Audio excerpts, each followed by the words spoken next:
Okay, today I want to talk about the quote of Elder Hollins about which team are you playing for. You know, why are we still deciding? Which team are we on? Are we on Team Eternity or on Team Life? I feel like a lot of us, for some reason, are on Team Life and can't seem to get the grasp of Team Eternity. You know, we get going along and we feel like we're on Team Eternity, but then when we stop and we look at it, are we? Are we really?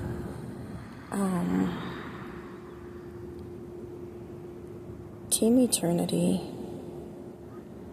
has no room for Team Life. Yes, life is to be enjoyed, but a lot of us are doing more than just enjoying life. In the gospel aspect, we are literally putting Team Eternity to the side.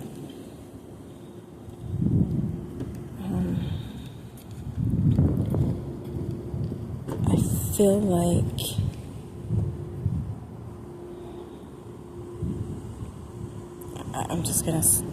I feel like we're putting people on our Team Eternity that we're not being picky about who we pick for our team.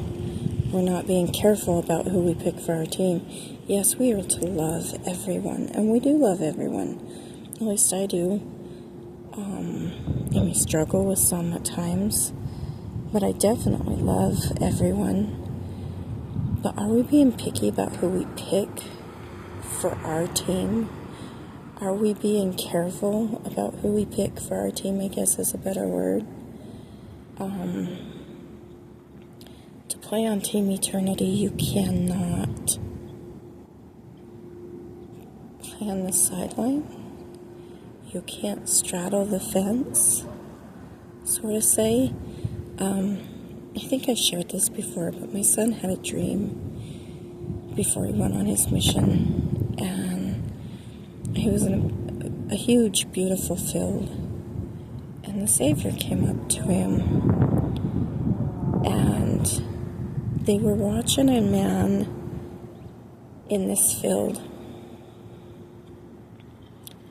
and I'm going to have him tell me the dream again. He wrote it down, so maybe I'll find his notes and read it. But the gist of the dream was that Satan came up to the man and he said, you know, you can follow the Savior and stay in this field, or you can come over the fence and be with me, and I can give you joy, and I can give you happiness, and I can give you money, and I can give you everything you dreamed of.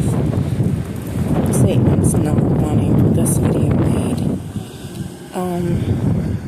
And the guy kind of laughed, and he said, well, I'm gonna stay on the fence. He says, that way I have my one leg over here for the Savior, and then I have the other leg on the other side of the fence for the fun and the joys of life. And everything got dark, and the Savior disappeared, and Satan laughed and laughed, and he said, I don't know what's so funny. And Satan said, I own the fence. There's no middle ground. There's no between. There's the Lord's side and there's Satan's side. And a lot of times we choose to straddle the fence instead of staying on the Lord's side of the fence, because we think, oh, we can dip our foot over here on this side of the fence, but my other foot's still on the Lord's side of the fence, so I'm okay. Satan owns the fence. So the minute we get on that fence, we're on Satan's side. And I think a lot of us do the same thing. We're choosing Team Satan, not even realizing it, because of who we choose to associate ourselves with, who we choose to, the activities we choose to do. Some of them perfectly harmless and innocent. Some of them are family.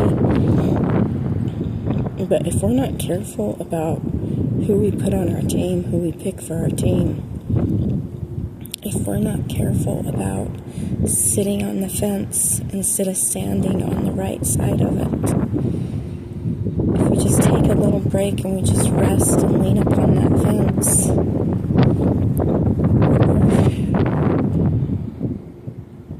we're choosing the wrong side at that time.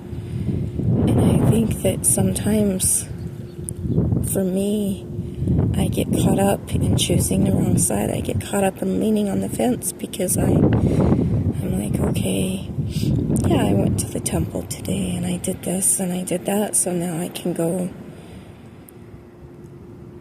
next week. I don't need to,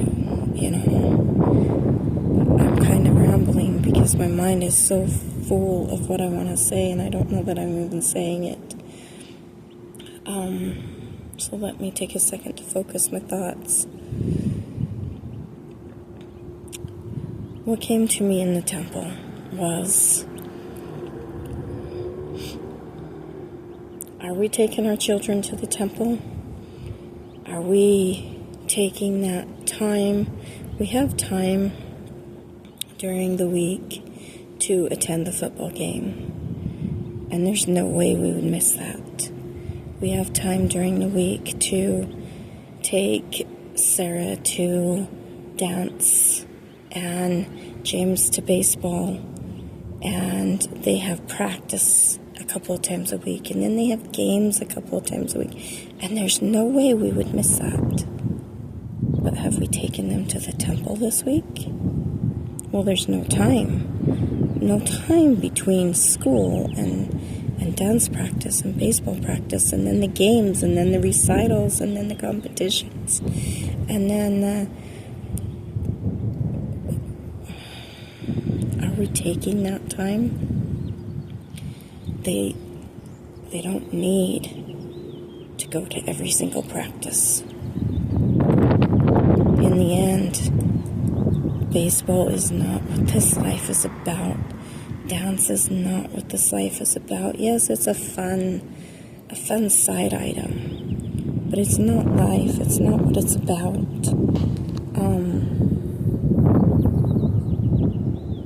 If we have time to take them to practice multiple times a week, to attend games multiple times a week, do we not have time to take them to the temple? If we literally don't, then maybe some things need to change in your lives. My oldest was all about sports. And I'm ashamed to say that he missed young men's and scouts and all those things that could have built him stronger in the gospel for sports, because he did have baseball and basketball and wrestling and soccer literally every single day all year long. Between tournaments and games and practices, it was every day. And not once did I realize I could take him to do baptisms. I thought that was something the ward had to do, and well, of course that didn't happen because he wasn't even going to Young Men's, because he had a baseball practice that night, or he had a baseball game that night, or he had wrestling that night, or whatever.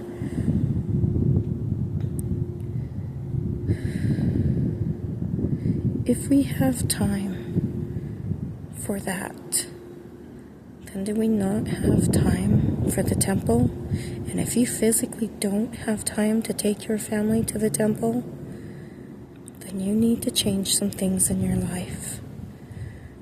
Because the example is set by us parents.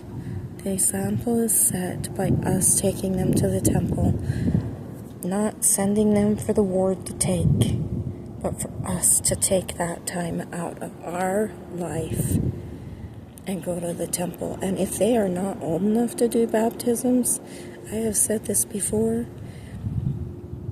then go have family home evening on the temple grounds. Go sit down for 30 minutes or an hour and read scriptures together on the temple grounds. They do not have to be old enough to go into the temple. the temple grounds are just as important for those little ones to learn to love, to grow up with a memory of once a week we had family scriptures on the temple grounds, and it was so memorable. Those memories are what they need. Some of us don't have a temple close to us, so these things are impossible. I've been blessed with a temple close enough that I can do this, and I still don't do it correctly, and I'm working on changing that.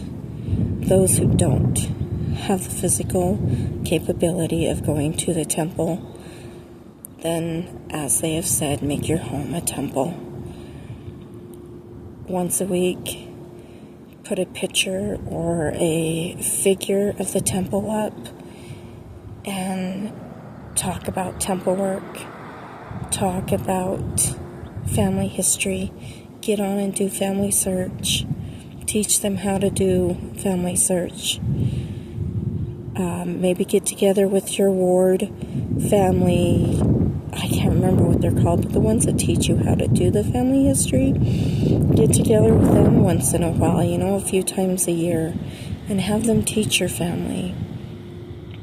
Maybe have nights that you can learn about family members and then take and make meals and plan activities completely around from where they were from.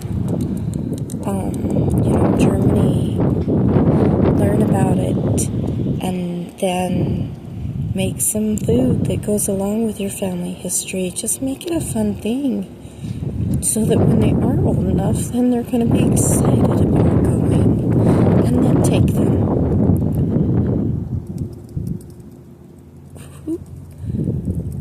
Whose team are we playing on? There's only 2 teams, and one team has already won.